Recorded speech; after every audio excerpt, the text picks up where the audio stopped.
हरियाणा में तो सबसे ज्यादा है। आप बताओ ना, 9 साल से एक एक बेकसूर आदमी कसूरवार होता तो ये टांग देते 9 दिन के अंदर। आपने किस लिए लटका रखा है? इसका कारण बताओ ना। आप भी समझते हो, हम भी समझते हैं। कौन क्या? 9 साल से जो हुड्डा साहब के खिलाफ जो मुकदमे चला रखे हैं, अगर उसमें लेस मात्र भी कोई कसूर होता तो ये तो 9 दिन में लटका देते। इसका मतलब कुछ नहीं है। अगर कुछ नहीं है तो फिर क्यों केसों की तारीख दे रहे हो? कारण क्या है? कोई कारण तो लोगों को बताएंगे कि नहीं बताएंगे? मैं ये कहता हूं, ये सिर्फ कांग्रेस लीडरशिप को एक अपना प्रेशर मेंटेन करने के लिए, प्रेशर बढ़ाने के लिए, कोई उनके खिलाफ अगर सबूत होते तो अब तक कार्रवाई हो गई होती। ये सिर्फ टेरराइज करने के लिए, और कांग्रेस के लीडर इन बातों से डरने वाले नहीं है। तो उन्होंने कह दिया कि वो तो डरते ही नहीं उन धमकियों से। तो उन्होंने कहा ठीक कहा ना, ठीक कहा। और ये जो कह रहे हैं ना, ये विपरीत होना है। जेलें साफ हो रही हैं, जेलें तैयार हो रही हैं, जेलों की रख रखाव हो रहा है, ये इन्हीं के लिए तैयारी हो रही है। कांग्रेस का राज बनेगा और यही उल्टे वहां अंदर जाएंगे। ठीक है, ये अपने लिए अच्छी ठीक काम कर रहे हैं ताकि इनको रहने में कोई वहां दिक्कत ना आवे। टेरर कहाँ हो? टेरर तो है ही नहीं। टेरर कोई माने तो ना। कांग्रेस जो कांग्रेसी, अब मैं आपके सामने बोलने लग रहा हूं, मैं आपके सामने बोलने लग रहा हूं, मुझे कोई डर नहीं है, कोई भय नहीं है। क्या करेंगे ये? राज आए और गए। यहां तो बड़े बड़े सूरमा नहीं रहे। आप मुझे ये बताओ, यहां चौटाला साहब भी राज कर गए, चौधरी देवीलाल भी राज कर गए, चौधरी बंसी लाल जी भी राज कर गए, चौधरी भजन लाल जी भी राज कर गए, 10-10 साल तक राज कर गए, चौधरी भूपेंद्र सिंह हुड्डा भी राज कर गए। तो फिर क्या हुआ? ये भी करके चले गए। इनका समय तो आ गया। आज आप अगर किसी बाजार में, किसी गली में, किसी मोहल्ले में किसी युवक को, किसी को भी हाथ लगा लो, एवरीबडी स्पीकिंग अगेंस्ट देम। भ्रष्टाचार चरम सीमा पे, सारी इंस्टीट्यूशंस खत्म कर दी इन्होंने भय और डर का वातावरण पैदा करके वोट लेंगे क्या? आपके सामने रिजल्ट आएगा। अच्छा, वो छत्तीसगढ़ वाला मामले क्या? छत्तीसगढ़ वाला आज मैं अभी टीवी पे आने लग रहा था। 508 करोड़ रुपए का इल्जाम बघेल पे लगाया। अब तक ना लगाया। चुनाव को 10 दिन रह गए तो आपने इल्जाम लगा दिया। इससे पहले कहां थे आप? ये बताइए, इससे पहले कहां थे? ये सिर्फ डिमोरलाइज करने के लिए, टेरराइज करने के लिए, ये सिस्टम को हुक बाई क्रोक हासिल करना चाहते हैं। महाराष्ट्र में आपने देखा नहीं है?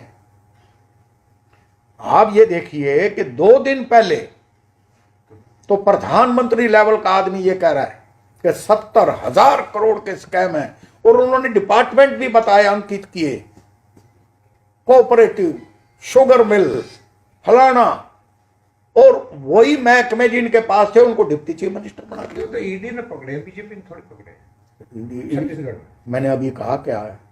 मैंने कहा भाई ये ईडी और सीबीआई इनके हाथों की कठपुतली है, इनके हिसाब से चल रहे हैं। ये उन्होंने कहां पकड़े? ये तो बीजेपी ने पकड़े। मैं क्या कह रहा हूं? यही तो कह रहा हूं जो आप कह रहे हो। अच्छा, बघेल ने कहा कि अगर मैं किसी का नाम लेकर मोदी का नाम लिवा दूं किसी से, हाँ, तो क्या उसकी जांच होगी? ठीक कहा उसने, उन्होंने ठीक कहा। अब मान लो अरविंद केजरीवाल हैं, उनको नोटिस दे दिया। उन्होंने लिख के ये पूछा है कि मुझे बताओ किस हैसियत से मुझे नोटिस दिया है, क्या मैं मुल्जिम हूं? मुझे मुल्जिम की कैटेगरी में रखते हो तो बताओ। मुझे किस मतलब के कोई आधार तो होता है। मैं भी वकील हूं पेशे से। कोई आधार तो होता है। भाई आपने उसको पकड़ लिया शराब के स्कैम में, क्या नाम है? नहीं, वो छोड़ो। वो तो ईडी ये कह रही है कि ये तो चुनाव में दे रहे थे बघेल को, और उनके पास 5 करोड़ पहुंचने थे चुनाव प्रचार के लिए। फिर ईडी ने ये कहा है। ईडी ने कहा है ना, जो आदमी पकड़ा है उसने बताया। तो फिर कोई सबूत है आपके पास? वो आदमी बता रहा है। कौन आदमी? कल को कोई आदमी यहाँ खड़ा होकर कह देगा फलाना आदमी ये कह रहा है, तो मुझे पकड़ के ले जाएंगे। पहले आप उसके सबूत इकट्ठे नहीं करोगे? कहाँ से बोल रहा है वो, कौन बुलवा रहा है वो, ये तो देखोगे कि नहीं देखोगे? प्राइमा फेसाई केस देखने के लिए एक आदमी को खड़ा कर दिया, उसने बोल दिया सुल्तानी गोवा सुबह बना लो किसी को। सरकार है भाई, पावर है इनके पास, बतौर हथियार ईडी को सीबीआई को यूज कर रहे हैं ये। तो बत्रा साहब, आपका कहने का मतलब यह है कि कांग्रेस के रूल में कहीं कोई करप्शन नहीं हुआ? मैं ये कहता हूं, सुनो, देखो मैं बड़ा स्पष्ट आदमी हूं। कांग्रेस की कुछ कमियां रही तभी तो गई। मैंने ये तो नहीं कहा कि कांग्रेस के लोग बड़े दूध के धोए हुए थे, लेकिन अगर कांग्रेस के राज और बीजेपी के राज की तुलना करोगे तो कांग्रेस का राज तो मैं कहता हूं 100 गुना अच्छा था इनसे। ये तो भ्रष्ट है, करप्ट है, इनकी कोई सीमा नहीं है। ये कहते कुछ है, करते कुछ है, इनका दिखाना कुछ है, करना कुछ है। एक डीसी के पैरेलल आरएसएस का आदमी भी इनका अधिकारी इनको वॉच करने के लिए रहता है। आज वाइस चांसलर की अपॉइंटमेंट भी आरएसएस के लोगों की सिफारिश पे होती है। आज secretary, chief secretary, DGP police, बड़े बड़े ओहदों पे अधिकारी भी आरएसएस के सिफारिशों पे लगाए जाते हैं। ऐसा तो कभी नहीं हुआ था। This never happens. Here is the comparison. देखिए, मैं ये नहीं कहता हूं कांग्रेस के लोग दूध के धोए थे, था।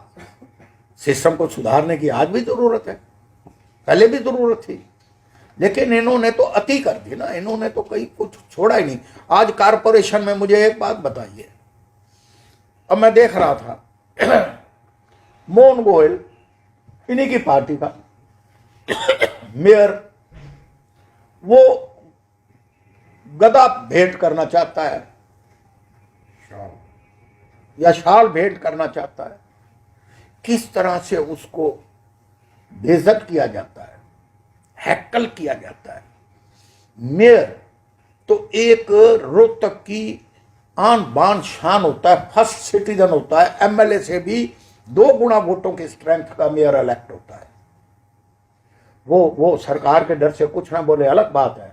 मेरे जैसा होता ना, अब तक कटकड़े में खड़ा कर देता। ऐसा ही इलेक्टेड मुख्यमंत्री है, ऐसा ही इलेक्टेड मेयर है। उससे पहले राजेश सहगल की बेइज्जती की, वो भी मैंने देखी है। वो माड़ा के अंदर अपना सर दिखाना चाहता है, राजू सहगल। अरे आने दो ना उसको भी। यूं इतनी एरोगेंस नहीं होनी चाहिए। मैं ये नहीं कहता हूं, मैं ये कहता हूं one should be responsible position पे आप हो तो रिस्पॉन्सिबली बात करो। मेरा इतना कहना है। एक तरफ आपने कहा कि जो कानून व्यवस्था की स्थिति है बहुत खराब है, लॉ एंड ऑर्डर बहुत पुअर है स्टेट का, और दूसरी तरफ जब जो होम मिनिस्टर हैं स्टेट के, वो कुछ एक्शन लेने की बात करते हैं आईओज के खिलाफ, तो आप कहते हैं कि वो भी गलत है। मैं दमन साहब, इसके अंदर मैं नम्रता के साथ आपको कहना चाहता हूं, मैंने ये नहीं कहा। मैंने ये कहा कि आपने 300 से ज्यादा आईओ के खिलाफ कार्रवाई की। आप कम से कम 300 के अगेंस्ट 10-15 एसपीज को भी वार्निंग देते, उनको भी नोटिस देते कि आपने जो एक IO is a subordinate to the police कप्तान, कहां एसपी रहा? अगर किसी ने 1 साल के अंदर आईओ फाइल को लेकर दबा के बैठा रहा है या 8 महीने बैठा रहा है, क्या रिस्पॉन्सिबिलिटी पुलिस कप्तान की नहीं है? Why he is not being touched? मतलब सीनियर ऑफिसर्स की भी रिस्पॉन्सिबिलिटी मेरा कहने का सिर्फ मतलब इतना है। हाँ, मैं ये नहीं कहता, मैं कहता हूं एक्शन लो। अब मान लो मैंने दूसरी बात भी कही है कि 330 के करीब आपने सैंपल भरे हैं। किस चीज के? इसके मिठाइयों के। ये हर दिवाली के मौके पे लेते हैं, अच्छी बात है। जी सैंपल ले लिया आपने, अच्छा किया भाई, किसी को फूड पॉइजनिंग ना हो, एक अच्छी चीज है, लेने चाहिए। लेकिन 330 के अंदर सैंपल फेल कितने आए? 13। जो 317 जो दूसरे लोग थे, जो मिठाई वाले थे या जो शॉपकीपर्स थे, जो बिजनेस कर रहे थे स्वीट्स में, उनका क्या कसूर था? आपने in bulk just to terrorise, एक किसी का तो दिवाली का त्योहार होता है कि भाई एक शुभकामनाएं दी जाती हैं, और किसी की दुकान में जाके आप एक दुकानदार को आप 4-4 बोतलें सील करके आप भर लो।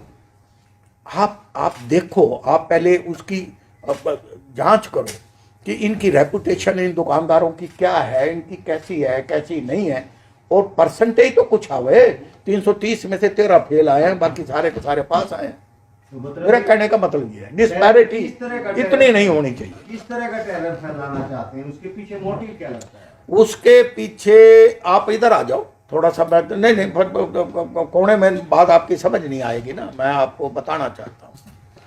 देखो ऐसा है कि इनकी जो मोडस ऑपरेंडी है, ये लोगों की आवाज को सुप्रेस करना चाहते हैं। ये दिखाना चाहते हैं कि नहीं हम बड़े वो हैं, टेरराइज करना चाहते हैं, लोगों को डेमोरलाइज करना चाहते हैं। आज जो व्यापारी है मेन, जो मैं आपको बात बताता हूँ, मेरे से किसी ने सुबह सुबह बात कही, कहने लगे जी आप बत्रा साहब एक बात बताओ, इतना कोई लंबा चौड़ा, एक बीजेपी का ही सपोर्टर था, कि इतना कोई लंबा चौड़ा इनके टाइम में 9 सालों के अंदर कोई स्कैम? मन का स्कैम, मन का भी इनका सुनो। जाट आरक्षण सबसे बड़ा दुर्भाग्यपूर्ण इस प्रदेश के भाईचारे को खत्म करने का काम अगर किसी की सरकार में हुआ तो बीजेपी की सरकार में हुआ। सबसे बड़ा आंदोलन, किसान आंदोलन, 1 साल से ज्यादा, और 2 स्टेटें इन्वॉल्व थी, पंजाब एंड हरियाणा। बेड़ा गर्क करके रख दिया, और कितने किसान मारे गए, और प्रधानमंत्री 2 किलोमीटर की जगह पर पीएम हाउस है, कभी 2 लफ्ज कहने के लिए कभी नहीं आए। सुनो, सबसे बड़ा किसान आंदोलन हुआ इस देश के अंदर। नंबर 3, राम रहीम का मामला, पूरा पंचकुला जला के राख कर दिया। पहले तो 30-30 एमएलए, सारी कैबिनेट, उसके जाके सरसा में नतमस्तक हुए, उसको लुभा बुलाब के ले आए, और रामविलास जैसों ने वहाँ पर छबीलें लगाई, वहाँ पे ट्रक के ट्रक सिलेंडर खाली करवा दिए, और फिर आखिर में उसके पकड़ के गुद्दी पे हाथ रख के और सारे पंचकुला को जला दिया। आज वो आपके जेल में है। सुन लो मेरी बात। 3, पेपर लीक मामला, आज तक कहीं नहीं हुआ, हर बार हुआ इनका। कहाँ है इनका कहाँ है? इनकी पारदर्शिता कहाँ है? इनकी सरकार कहाँ है? इनका मंत्रिमंडल कहाँ है?